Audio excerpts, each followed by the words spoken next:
요셉이 꿈을 꿨습니다. 그런데 요셉은 이 꿈의 속성은 내가 꾸고 싶다고 꾸는 것이 아닙니다. 하나님이 꾸게 해주셔야 꿈이 꾸어지는 것이거든요. 어느 날 형들의 곡식단이 요셉의 곡식단에게 절을 하는 꿈을 꾸었습니다. 근데 현실은 어떻습니까?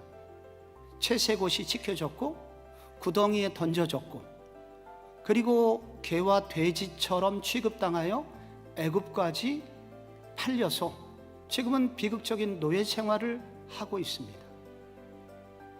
그리고 하늘의 해달별이 자기에게 절을 하는 꿈을 꾸었습니다. 우주의 중심처럼 내가 너를 존귀하게 쓸 거야 라는 하나님의 약속의 말씀이죠. 그러나 현실은 정반대로 가고 있었습니다. 그래서 요셉은 소리를 칩니다. 하나님의 약속은 어디에 있는 것입니까?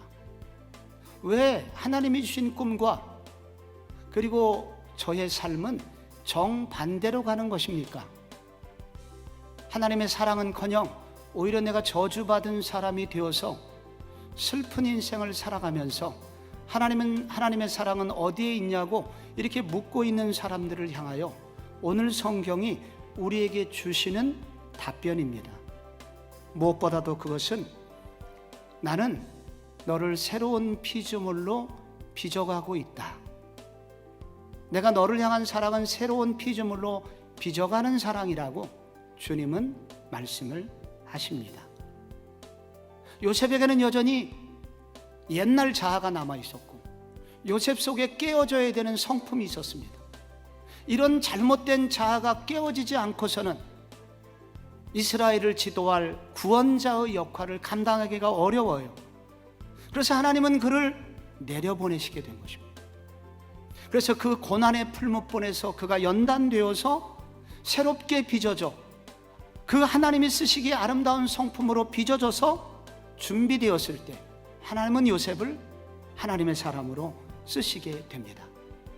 우리가 깨어지지 않고는 쓰임받을 수 없는 존재이기에 우리를 깨뜨려 새롭게 빚으심으로 하나님이 쓰시기에 합당한 사람으로 그렇게 쓰시기 원하는 사랑이라고 주님은 우리에게 말씀하고 계신 것입니다.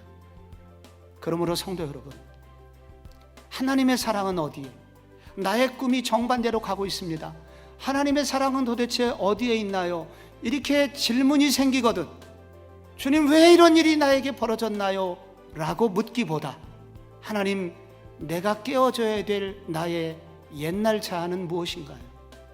내가 하나님의 사람으로 쓰임받기에 아직 부족한 부분은 무엇인가요? 알려주세요. 깨뜨리겠습니다. 이렇게 답변하라고 주님은 말씀하고 계십니다.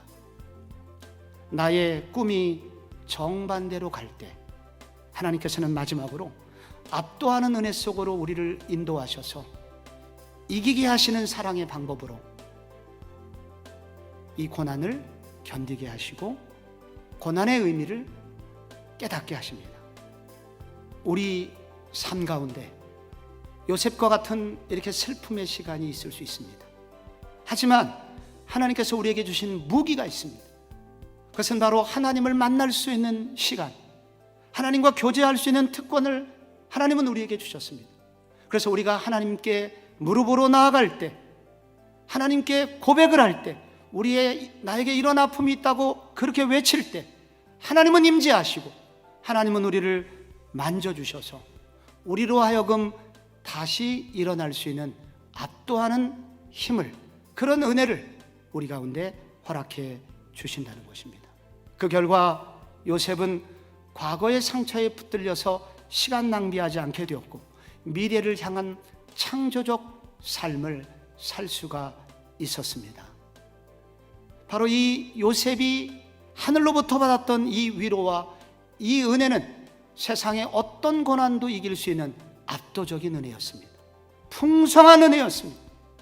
오늘날도 이렇게 동일하게 요셉처럼 고난받는 성도들이 하나님 앞에 나아갈 때 우리에게도 동일한 이런 압도적인 은혜를 주심으로 이 세상을 이기고 승리할 수 있는 힘을 주실 것을 이 성경은 우리에게 알려주고 있는 것입니다.